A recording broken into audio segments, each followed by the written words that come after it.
इसके बाद दोस्तों अब हम पढ़ेंगे टाइप्स ऑफ रिलेशन।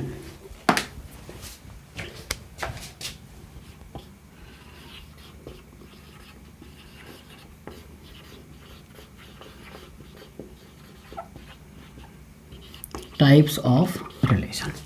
तो दोस्तों सबसे पहला जो रिलेशन है वो हम पढ़ेंगे एम्प्टी रिलेशन।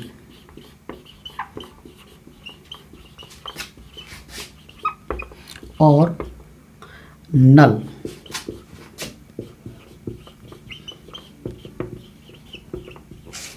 इसको वर्ड रिलेशन भी बोल सकते हैं दोस्तों।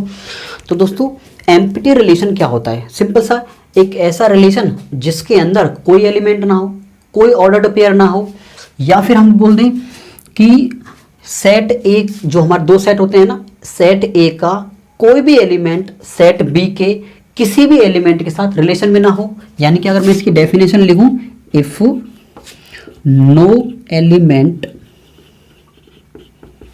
Of set A is related to any element of set B. यानी कि सेट ए का कोई भी एलिमेंट सेट बी के किसी भी एलिमेंट के साथ रिलेशन में ना हो तो उसी रिलेशन को हम एम्प्टी रिलेशन बोल देते हैं। जैसे कि दोस्तों अगर मैं एक रिलेशन, एक सेट दे दिया हमें 1 2 3, और हमें दोस्तों एक रिलेशन दे दिया a, b such that mod of a minus B, mod of a minus B is greater than 6। a belongs to a, b belongs to b। Sorry, हमारे पास एक ही सेट है तो हम दोनों जगह पे यही लिखेंगे, a belongs to a, b belongs to a। यानी कि a और b की वैल्यू दोनों ही मुझे यहाँ से फाइंड लेनी है। तो दोस्तों आप देख सकते हो यहाँ पर, इसको बोलते हैं दोस्तों मॉड्यूलस। मॉड्यूलस का मतलब क्या होता है दोस्तों, मैं यहाँ पे आपको बता देता हूँ मॉड्यूलस फंक्शन क्या होता है। दोस्तों जैसे कभी भी मॉड्यूलस के अंदर अगर कोई भी वैल्यू लिखी हो, अगर वो पॉजिटिव है तो सिंपल बाहर निकालने पर पॉजिटिव निकलती है, लेकिन अगर वो नेगेटिव है और मॉड्यूलस से बाहर जब निकालेंगे तब ये हमेशा ही प्लस की वैल्यू निकल के आती है। तो दोस्तों मॉड्यूलस फंक्शन क्या करता है कि किसी भी वैल्यू को, चाहे वो पॉजिटिव हो चाहे नेगेटिव हो, हमेशा एक पॉजिटिव वैल्यू ही देता है। तो कभी भी मॉड के अंदर नेगेटिव हो या पॉजिटिव हो, लेकिन जब उसको बाहर निकालेंगे दोस्तों तो वो हमेशा वैल्यू कैसे निकलेगी? पॉजिटिव निकलेगी।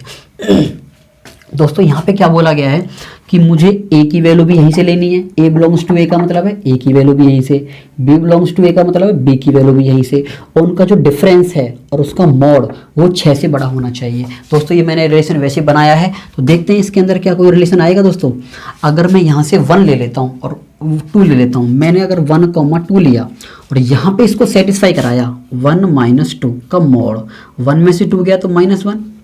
दोस्तों -1 का मॉड क्या आएगा? 1 ही आएगा। मैंने आपको बताया कभी भी वैल्यू नेगेटिव नहीं आती, अगर नेगेटिव है तो पॉजिटिव हो जाएगा। तो दोस्तों इसकी वैल्यू 1 आ गई और ये 6 से बड़ी होनी चाहिए। तो क्या दोस्तों 1 6 से ग्रेटर होता है? नहीं, बिल्कुल नहीं, फॉल्स है। यानी कि 1 के साथ अगर मैं 2 लूँ, 1 - 2 1, क्या 1 6 से बड़ा है? नहीं है। 1 के साथ 3 ले लेते हैं और माइनस करते हैं, 1 - 3, 1 में से 3 गया 2, क्या 2 6 से बड़ा है? नहीं बड़ा। ऐसे ही अगर मैं 2,3 लेता हूँ तब भी नहीं आएगा। कहने का मतलब ये है, इनका अगर मैं यहाँ पे कोई भी एलिमेंट लेता हूँ तो वो किसी भी एलिमेंट के साथ रिलेशन में नहीं आ रहा। ना तो 1 का 1 के साथ बन रहा, ना 2 के साथ, ना 3 के साथ, ना 2 का 3 के साथ, ना 2 का 3 का 1 के साथ। तो यहाँ पर इसका एक भी एलिमेंट खुद के साथ या किसी भी एलिमेंट के साथ रिलेशन में नहीं आ रहा। यानी कि हम इस रिलेशन को सिर्फ इस तरीके से लिखेंगे, क्योंकि इस रिलेशन का मतलब मैंने बताया था आपको, इसका मतलब होता है एम्प्टी रिलेशन। अगर ऐसे ना लिख के आप सिंपल ये भी लिख सकते हो फाई, इसको बोलते हैं दोस्तों फाई। फाई का मतलब क्या होता है दोस्तों? इसके अंदर एक भी ऑर्डर्ड पेयर नहीं है, कोई भी एलिमेंट नहीं है। क्यों? क्योंकि इसका एक भी एलिमेंट किसी भी एलिमेंट के साथ रिलेशन में नहीं है। अच्छा दोस्तों आप सोच रहे होंगे कि यहाँ पे तो एक ही सेट दे रखा है तो रिलेशन कैसे बन सकता है? दोस्तों एक सेट का ही हम कार्टेशियन प्रोडक्ट निकाल सकते हैं।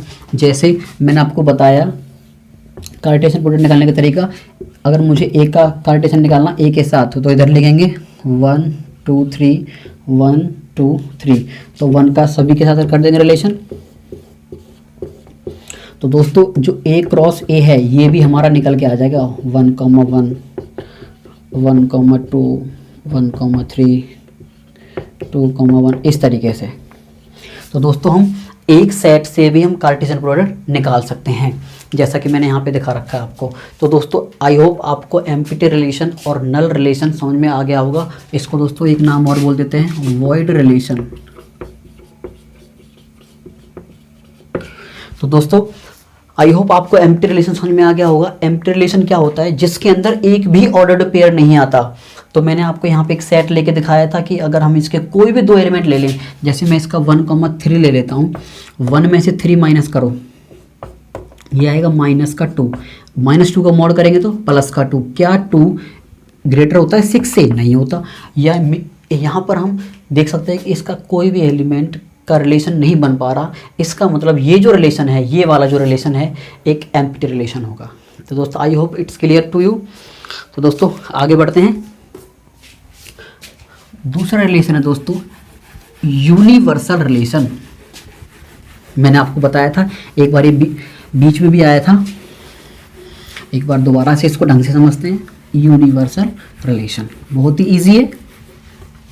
देखो दोस्तों दूसरा रिलेशन है दोस्तों हमारा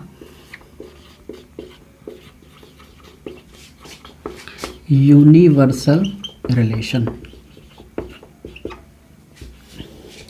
दोस्तों सपोज करो हमें 2 सेट दे दिए A, B और एक सेट दे दिया C, D। अब दोस्तों हमें इनका कार्टेशियन प्रोडक्ट निकालते हैं। पहले A क्रॉस, वो मैंने आपको सिखा रखा है, 2 सर्कल ड्रॉ करेंगे, इधर A लिखेंगे, इधर B लिखेंगे, इधर A के एलिमेंट लेके जाएंगे A, B, इधर B के एलिमेंट C, D। इसका रिलेशन इसके साथ, इसका इसके साथ। तो दोस्तों A क्रॉस भी हमारा क्या आएगा, A, C, A, D, B, C, B, D। दोस्तों ये हमारा A क्रॉस भी आ जाता है। अगर हाँ दोस्तों हमें एक रिलेशन दे दे R, जैसे इस रिलेशन के अंदर हमें सारे एलिमेंट देते हैं A, B, C, A, D, B, C, B, D। ये एक रिलेशन दे दिया दोस्तों। और अभी यहाँ पे आपको साफ साफ दिख रहा होगा कि ये जो हमारा रिलेशन है, इसके सारे के सारे ऑर्डर्ड पेयर ये सेम टू सेम है। ना तो किसी में भी एक्स्ट्रा कोई एलिमेंट ऑर्डर्ड पेयर दे रखा है, ना ही कोई मिसमैच कर रहा, सारे के सारे मैच कर रहे हैं। यानी कि जब हमारा रिलेशन कार्टेशियन प्रोडक्ट के इक्वल हो, इसके बिल्कुल इक्विवेलेंट हो, तो उसी रिलेशन को हम यूनिवर्सल रिलेशन बोल देते हैं। कहने का मतलब ये है, अगर R और A क्रॉस B दोनों के दोनों इक्विवेलेंट हो, तो उसी रिलेशन को हम क्या बोलते हैं दोस्तों, यूनिवर्सल रिलेशन। तो दोस्तों यूनिवर्सल रिलेशन क्या होता है, if the ordered pair of the relation are the same as in the Cartesian product. अगर रिलेशन के ऑर्डर्ड पेयर और कार्टेशियन प्रोडक्ट के ऑर्डर्ड पेयर बिल्कुल सेम हो, यानी कि सारे के सारे ऑर्डर्ड पेयर इसके अंदर आ रहे हों, तो उसी रिलेशन को हम यूनिवर्सल रिलेशन बोल देते हैं। दोस्तों ये हमारा कार्टेशियन प्रोडक्ट है, लेकिन अगर रिलेशन के अंदर ये सारे के सारे ऑर्डर्ड पेयर प्रेजेंट हों, तो इसी रिलेशन को हम यूनिवर्सल रिलेशन बोल देते हैं। तो दोस्तों I hope it's clear to you. Universal relation आपको समझ में आ गया होगा। तो दोस्तों तीसरा रिलेशन होता है हमारा आइडेंटिटी रिलेशन। देखो दोस्तों ये बहुत सिंपल है। आइडेंटिटी रिलेशन में क्या होगा दोस्तों, जैसा कि आपको पता चल रहा है आइडेंटिटी का मतलब कोई भी एलिमेंट खुद के साथ ही रिलेशन में होगा, उसी को बोलते हैं दोस्तों आइडेंटिटी एलिमेंट। यानी कि अगर मैं बोल दूं A is related to A या A, A is related relation, यानी कि अगर कोई एलिमेंट खुद के साथ में रिलेशन हो, यानी कि इसको कैसे रीड करेंगे, A is related to A, यानी कि A का रिलेशन खुद के साथ। तो उसी रिलेशन को हम आइडेंटिटी रिलेशन बोल देते हैं। लेकिन ऐसा कब बनेगा दोस्तों, जब हमारा कोई भी सेट है उसका कार्टेशियन प्रोडक्ट खुद के साथ ही होगा, तभी हमारा आइडेंटिटी रिलेशन आएगा। जैसे अगर मैं एक इसका रिलेशन आइडेंटिटी रिलेशन बनाना चाहूँ तो क्या बनेगा दोस्तों, ए कॉमा ए, बी कॉमा बी। और ऐसा कब बनेगा, ऐसा तब बनेगा जब हम ए का कार्टेशियन करेंगे ए के साथ, ए कॉमा बी, ए कॉमा बी, ए का ए के साथ और बी का बी के साथ। तो दोस्तों हमारा आइडेंटिटी रिलेशन क्या होता है, जब एक सेट का कार्टेशियन उसी के साथ करते हैं, ए कॉमा ए, बी कॉमा बी, ए कॉमा ए, यानी कि ए इज रिलेटेड टू बी, ए की इमेज है ए और इसकी प्री इमेज है ए, इसकी इमेज है बी और बी की इमेज है बी, यानी कि ए कॉमा ए, बी कॉमा बी, इस तरीके से अगर कोई रिलेशन हो तो उसी को बोलते हैं हम आइडेंटिटी रिलेशन। या और इसका हर एलिमेंट खुद के साथ ही रिलेशन में होगा, किसी दूसरे हाथ में नहीं होगा, क्योंकि वो फिर वो आइडेंटिटी नहीं होगा। आइडेंटिटी का मतलब यही होता है कि खुद का रिलेशन खुद के साथ ही। तो दोस्तों आई होप ये दोनों आपको क्लियर हो गए होंगे, आइडेंटिटी रिलेशन और यूनिवर्सल रिलेशन क्या होते हैं। इससे आगे दोस्तों बढ़ते हैं। दोस्तों अब जो मैं बताऊंगा आपको, अब 3 रिलेशन हो रहे हैं हमारे, और वो सबसे इम्पोर्टेंट है क्योंकि जो हमारी फर्स्ट एक्सरसाइज है उसके अंदर यही 3 रिलेशन आने वाले हैं। बस अब कुछ टाइम का लेक्चर और बचा है दोस्तों। आई होप आपको बोर नहीं फील हो रहा होगा। वैसे मैं अपनी पूरी कोशिश कर रहा हूँ आपको बहुत ही ढंग से, इजी तरीके से, आसान तरीके से इस चैप्टर को समझा सकूं, क्योंकि ये चैप्टर बहुत से बच्चों को टफ लगता है।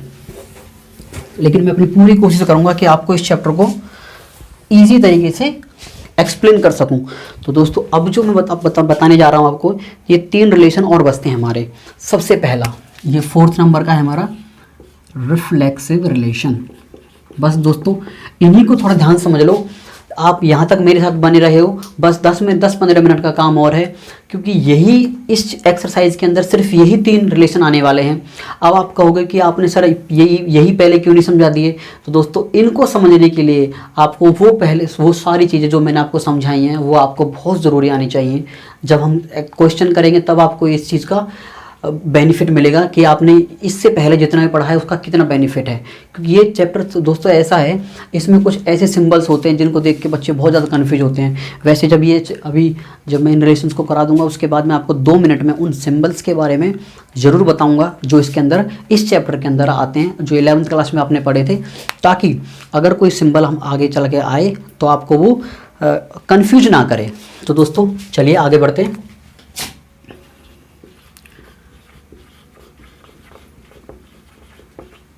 Reflexive relation. तो दोस्तों जैसा कि आपको यहाँ पे दिख रहा है, रिफ्लेक्शन कब होता है दोस्तों, जब आप मिरर के सामने खड़े होते हो तो मिरर में किसकी इमेज दिखाई देती है, आपकी खुद की जो दिखाई देती है। यानी कि जब किसी एलिमेंट का रिलेशन खुद के साथ ही हो, जैसे 1,1, 2,2, 3,3, तो उस रिलेशन को हम दोस्तों रिफ्लेक्सिव रिलेशन बोलते हैं। जैसे इस रिलेशन में दोस्तों क्या होना चाहिए, ए कॉमा ए, ये जो ऑर्डर्ड पेयर है बिलोंग्स टू रिलेशन, यानी कि जो ए कॉमा है, ए कॉमा ए, ये उस रिलेशन के अंदर होना चाहिए। जैसे दोस्तों इसको मैं बहुत ही सिंपल वे में समझाऊंगा आपको कि हमें एक सेट दे रखा है दोस्तों, मान चलो 1, 2, 3, और हमें दोस्तों एक सेट दे दिया आपको 1,1, 1,2, 1,3, 2,1, 2,2, 2,3, 3,1, 3,2, 3,3। तो दोस्तों आप अगर इस रिलेशन को ध्यान से देखें तो इस सेट का हर एलिमेंट खुद के साथ रिलेशन में है। जैसे, और ये ध्यान रखना दोस्तों, इसका हर एलिमेंट यहाँ पे सेटिस्फाई होना चाहिए, खुद का रिलेशन खुद के साथ। जैसे इधर मैं अगर 1 को ले लूँ तो 1,1 होना चाहिए, इसके अंदर है, बिल्कुल है। इसको अगर मैं 2 ले लेता हूँ यहाँ से तो 2,2 होना चाहिए, क्या इसके अंदर 2,2 है, यस है। अगर मैं 3 ले लेता हूँ तो 3,3 होना चाहिए, यस है। यानी कि इस सेट का हर एलिमेंट अपने साथ एक रिलेशन में है और जो इस रिलेशन के अंदर प्रेजेंट है। बाकी के जो एक्स्ट्रा के जो ऑर्डर्ड पेयर हैं उनसे हमें कोई मतलब नहीं है। लेकिन कब, जब हम रिफ्लेक्सिव चेक करेंगे कोई भी रिलेशन रिफ्लेक्सिव है या नहीं, जब हम ये चेक करेंगे तो उसमें हम सिर्फ यही बात देखेंगे कि इसके सारे के सारे एलिमेंट खुद के साथ रिलेशन में है या नहीं। अगर इसके साथ, जैसे कि अगर सपोज करो यहाँ पे 4 और होता तो इसके अंदर हमारा 4,4 होना चाहिए। क्या आपको 4,4 दिखाई दे रहा है? नहीं दिखाई दे रहा। इसका मतलब अब ये रिलेशन रिफ्लेक्सिव नहीं है। मेरे कहने का मतलब ये है, ये रिफ्लेक्सिव कब होगा? जब इसका हर एलिमेंट इसके अंदर प्रेजेंट हो खुद के साथ रिलेशन बनाने में। और जब ऐसा होगा तो उसको लिखेंगे कैसे दोस्तों?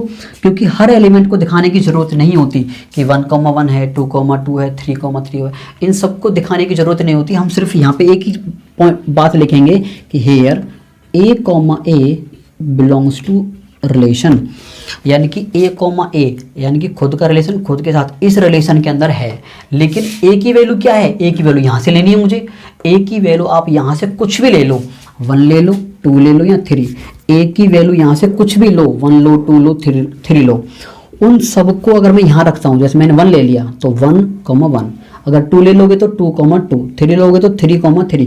ये सारे के सारे ऑर्डर्ड पेयर इसके अंदर हैं। तो इसका मतलब A, belongs to real number for all.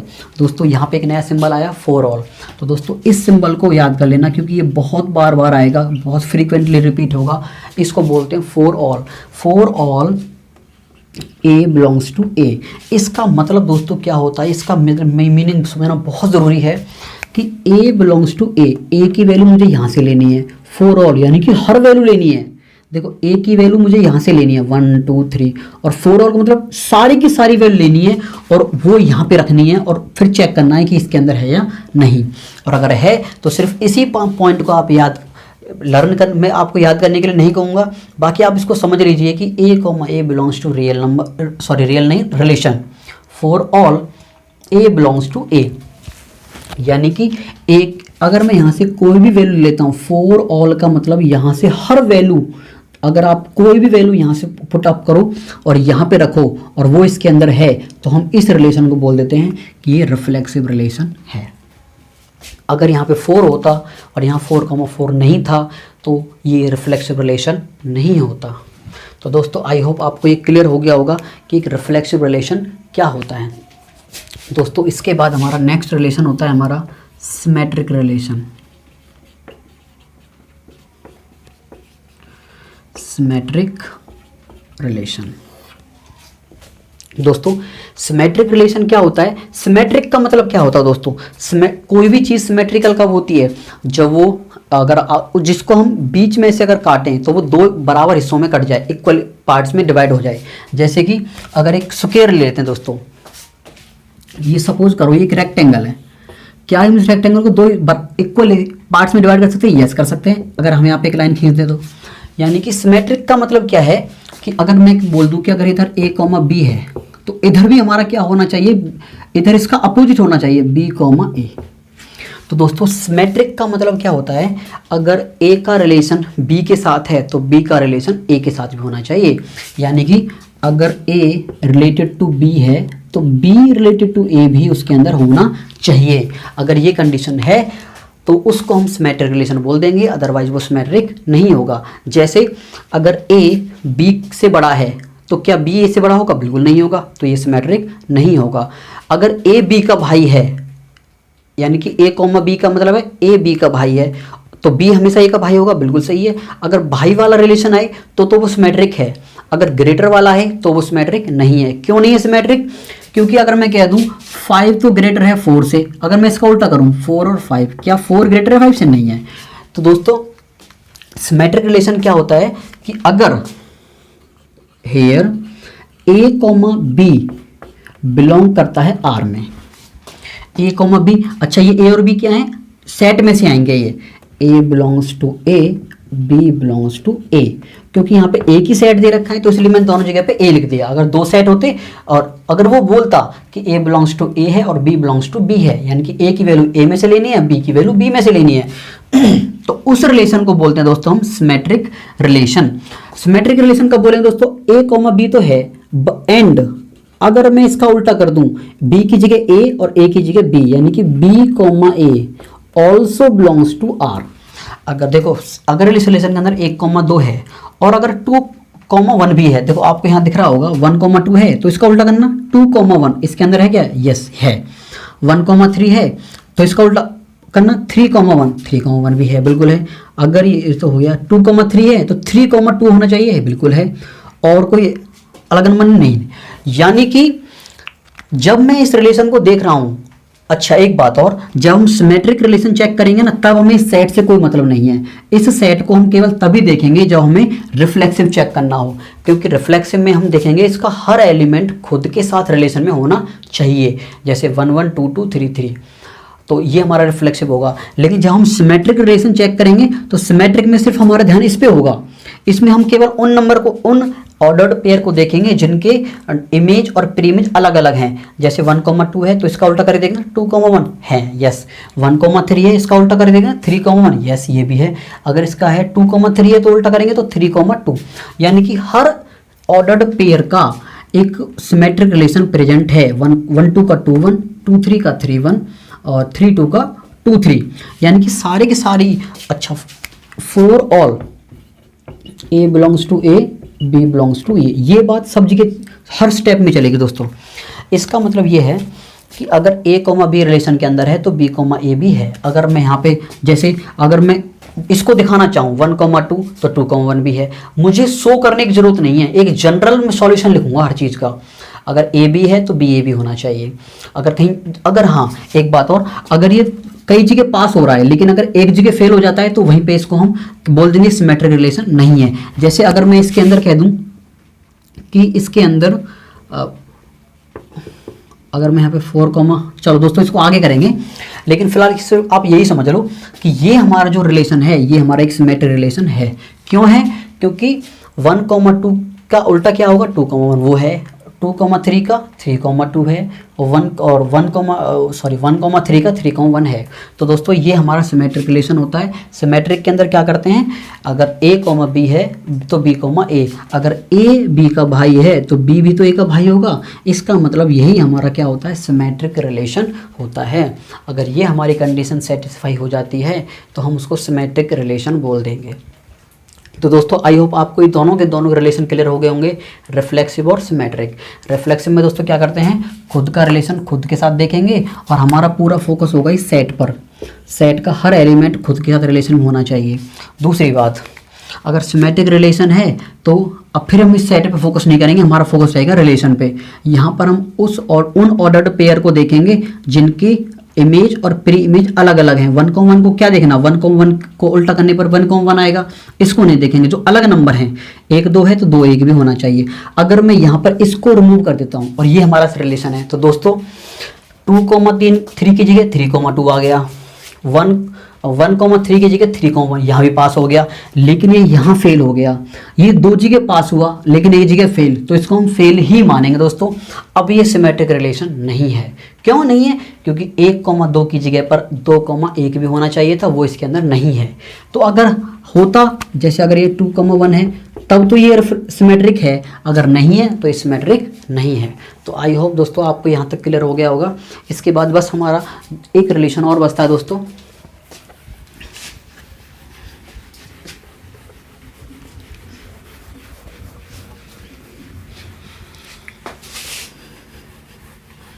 I hope आपको यहाँ तक सब कुछ समझ में आ रहा होगा। एक लास्ट का रिलेशन और बचता है दोस्तों, ट्रांजिटिव रिलेशन।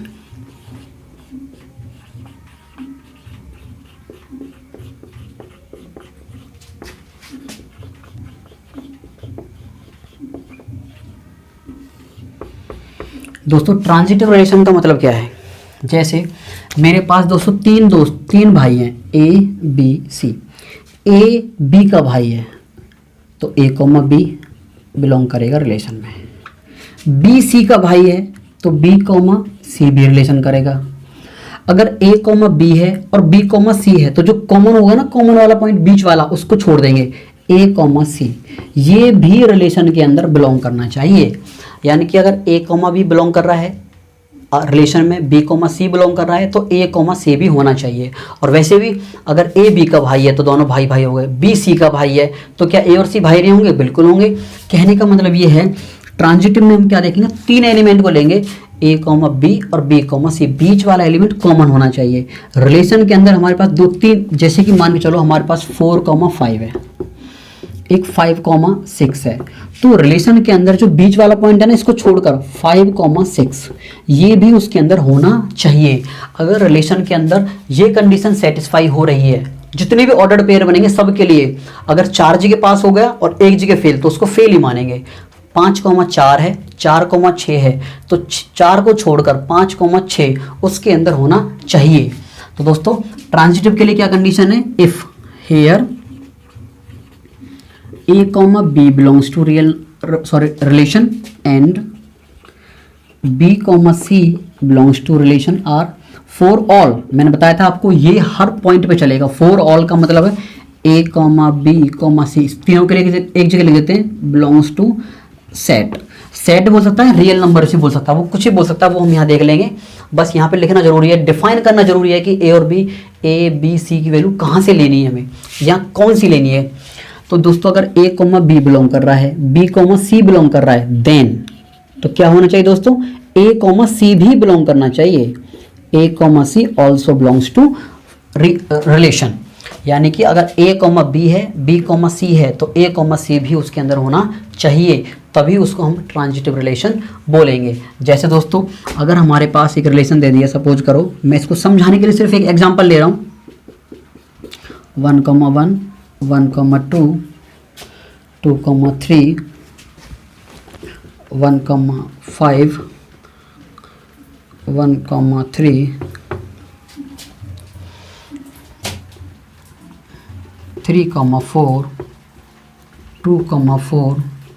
दोस्तों मैंने यहाँ पे कोई भी एक एग्जांपल ले लिया है, बस ये समझाने के लिए आपको कि ये एक ट्रांजिटिव रिलेशन है या नहीं, सिर्फ ये समझाने के लिए। तो दोस्तों कोई भी 2 ऑर्डर्ड पेयर लो जिनमें बीच वाला एलिमेंट कॉमन होना चाहिए। जैसे मैंने ले लिया 1,2 और एक ले लिया 2,3। तो दोस्तों आप देख सकते हो यहाँ पे 1,2 यानी कि ये इसका भाई है, 2,3 2 इसका भाई है, तो 1,3 भी होना चाहिए।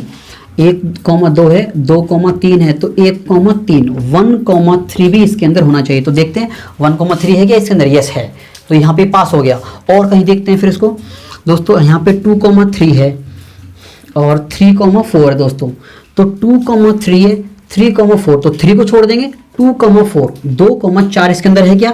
यस 2,4 भी है, तो ये यहाँ भी पास हो गया। और दोस्तों देखते हैं, और देखो कहीं पर ये फेल हो रहा हो तो दोस्तों, और कहीं पर फेल नहीं हो रहा जहाँ पे दूसरा एलिमेंट कॉमन आए, और कहीं पे फेल नहीं हो रहा दोस्तों।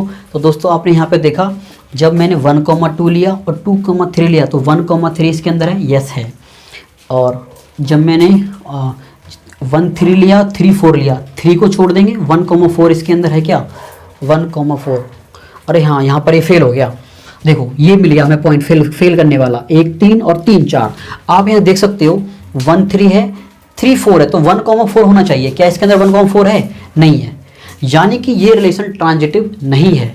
अगर इसके अंदर 1,4 है देन इट इज ट्रांजिटिव। क्यों? क्योंकि देखो यहाँ पर भी ये पास हो गया और ये यहाँ पर भी अब मैंने पास करा दिया, और ये एक जगह पे और था, जैसे ये 2 3 और 3 4, 2,4 यहाँ भी पास हो गया। अब ये दोस्तों ये सभी जगह पास हो रहा है, क्यों? अब ये सब जगह पास हो रहा है, इसीलिए ये ट्रांजिटिव है। अगर ये इसमें नहीं है तो ये ट्रांजिटिव नहीं है। और अगर मान के चलो मैं यहाँ पे लिख देता हूँ, जैसे 1,4 इसके अंदर है, तो दोस्तों ये ट्रांजिटिव है। बस इसको लिखते कैसे हैं कि एक रिलेशन है और ये ट्रांजिटिव है। तो दोस्तों सारे एग्जाम्पल्स को एक्सप्लेन करने की जरूरत तो नहीं है, तो हम क्या करेंगे दोस्तों, सिर्फ एक जनरल केस लिख देंगे। General case here A, B belongs to real number and, sorry my mistake, A, B belongs to relation, B, C belongs to R, for all A, B, C belongs to real numbers बोलेगा तो वो लिख देंगे, set दे रखा होगा तो वो लिख देंगे, इससे कोई मतलब नहीं है। तो A, B है, B, C है, देन A, C भी बिलोंग करेगा R से। फॉर ऑल A और C है तो सिर्फ A और C आएगा। A, C belongs to set A, set A लिख देंगे। यहाँ पे जो रियल नंबर कहेगा, नेचुरल नंबर कहेगा, जो भी कहेगा वो यहाँ पे लिख देते हैं। तो दोस्तों हमें कोई रिलेशन दे रखा था और हमें सिर्फ ये शो करना था कि क्या ये ट्रांजिटिव है। तो दोस्तों ट्रांजिटिव में मैंने आपको बताया 3 एलिमेंट लेते हैं, ए कॉमा बी कॉमा सी, और बीच वाले को छोड़ देते हैं ए कॉमा सी, उसको ढूंढते हैं उसके अंदर है कि नहीं। तो दोस्तों एक बार और देखते हैं, जैसे यहाँ पे 1,2 है, यहाँ पे 2,3 है, तो 2 को छोड़ देंगे, केवल 1,3 लेंगे। तो क्या इसके अंदर 1,3 है? यस है, तो यहाँ पे पास हो गया दोस्तों। और कहीं देखते हैं, जैसे 2 3 है और 3 4 है, तो 2,4 होना चाहिए, 2,4 यहाँ भी पास हो गया ये दोस्तों। और कहीं देखते हैं, जैसे दोस्तों ये 1 3 है और ये 3 4 है, तो 3 को छोड़ देंगे, 1,4 होना चाहिए, यस है। तो दोस्तों ये सब जगह पास हो गया, इसीलिए ये ट्रांजिटिव है। यहाँ लिख देंगे हेंस आर इज ट्रांजिटिव। तो दोस्तों आई होप आपको ट्रांजिटिव रिलेशन भी आपको समझ में आ गया होगा। दोस्तों इसके बाद बस लास्ट पॉइंट बचता है हमारा इक्विवेलेंस रिलेशन। ये इक्विवेलेंस रिलेशन दोस्तों फर्स्ट एक्सरसाइज में तो नहीं है, सेकंड एक्सरसाइज में आता है, लेकिन सिर्फ एक ही पॉइंट की बात है, वो बता देता हूं मैं आपको, इक्विवेलेंस रिलेशन बस।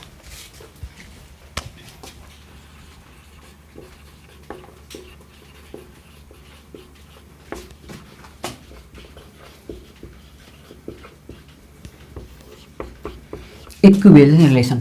तो दोस्तों मैंने अभी आपको बताया कि एक रिफ्लेक्सिव रिलेशन क्या होता है, सिमेट्रिक रिलेशन क्या होता है, और ट्रांजिटिव रिलेशन क्या होता है।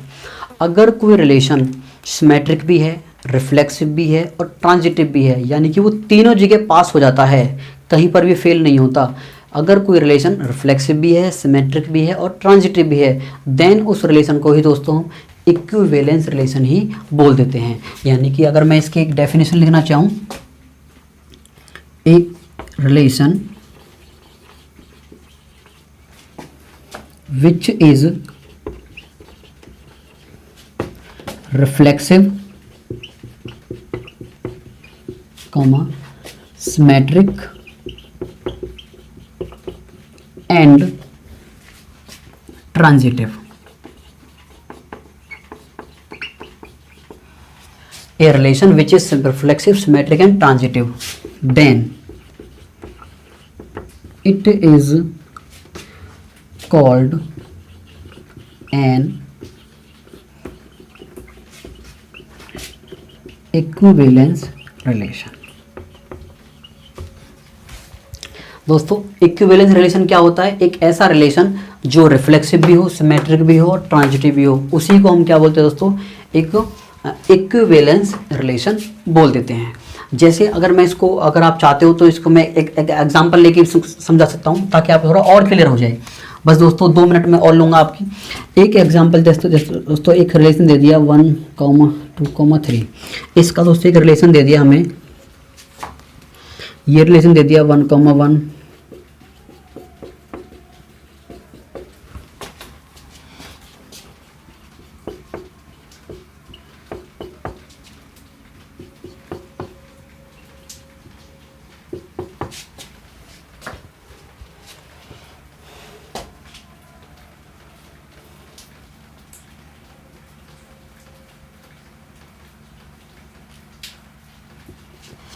दोस्तों देखो ये रिलेशन देखते हैं। दोस्तों इस रिलेशन को मुझे चेक करना है कि क्या ये एक इक्विवेलेंस रिलेशन है। तो दोस्तों मैंने आपको बताया कि इक्विवेलेंस चेक करने के लिए तीनों चीज़ चेक करना जरूरी है, रिफ्लेक्सिव, सिमेट्रिक एंड ट्रांजिटिव। दोस्तों इसकी रिफ्लेक्सिव चेक करते हैं, एक बार इसको चेक करना है रिफ्लेक्सिव है क्या ये। दोस्तों रिफ्लेक्सिव चेक करने के लिए मैंने आपको बताया था हमारा फोकस सेट पे रहेगा कि इस सेट के हर एलिमेंट खुद के साथ रिलेशन में होना चाहिए। जैसे 1,1, 2,2, 3,3, तो क्या इसके अंदर है 1,1, 2,2, 3,3। तो दोस्तों इसके अंदर ये हमारा रिफ्लेक्सिव है। अगर इसको हम सिमेट्रिक चेक करते हैं दोस्तों, सिमेट्रिक के लिए मैंने आपको बताया हमें इससे कोई मतलब नहीं है, सिर्फ हमारा फोकस इस पे रहेगा। सिमेट्रिक का क्या बताया था कि अगर a, b है तो b, a भी होना चाहिए। जैसे अगर इसके अंदर 1,2 है तो इसके अंदर 2,1 होना चाहिए, यस है, प्रेजेंट है। 1,3 है तो 3,1 होना चाहिए, यस ये है। उसके बाद और तो कोई नहीं है, नहीं है। तो दोस्तों ये सिमेट्रिक भी है, क्योंकि यहाँ पर भी पास हो गया, ये यहाँ पर भी पास हो गया। दोस्तों अब चेक करते हैं ट्रांजिटिव। देखो दोस्तों ट्रांजिटिव में मैंने बताया था आपको दो अलर्ट पेयर लेते हैं। मैंने ले लिया एक 1,2। अब जिसका पहला एलिमेंट 2 होगा वो ले लो, 2,2, 1,2, 2,2। तो दोस्तों बीच वाले को छोड़ दे, मैंने बताया था आपको 1,2 1,2 इसके अंदर होना चाहिए, तो खुद ऑलरेडी है, ठीक है, खुद इसको छोड़ देते हैं। एक और चेक करते हैं, ये 1,2 है और ये 2,1 है, ये 1,2 ये 2,1, तो दोस्तों इधर 1 2 है, इधर 2 1 है, तो 2 को छोड़ देंगे, 1,1 होना चाहिए, ये है, ये भी पास हो गया दोस्तों। और दोस्तों और कहाँ पे, जैसे ये दोस्तों 1 3 है, ये 3 1 है, तो 3 को छोड़ देंगे, 1,1, तो दोस्तों ये सब जगह पास हो रहा है, ये फेल नहीं हो पा रहा, तो दोस्तों ये हमारा ट्रांजिटिव भी है। तो दोस्तों यहाँ पर आप देख सकते हो कि ये जो रिलेशन है ये रिफ्लेक्सिव भी है, सिमेट्रिक भी है, ट्रांजिटिव भी है। देन बिकॉज ये रिफ्लेक्सिव भी है, सिमेट्रिक भी है, ट्रांजिटिव भी है, then it is called equivalence relation.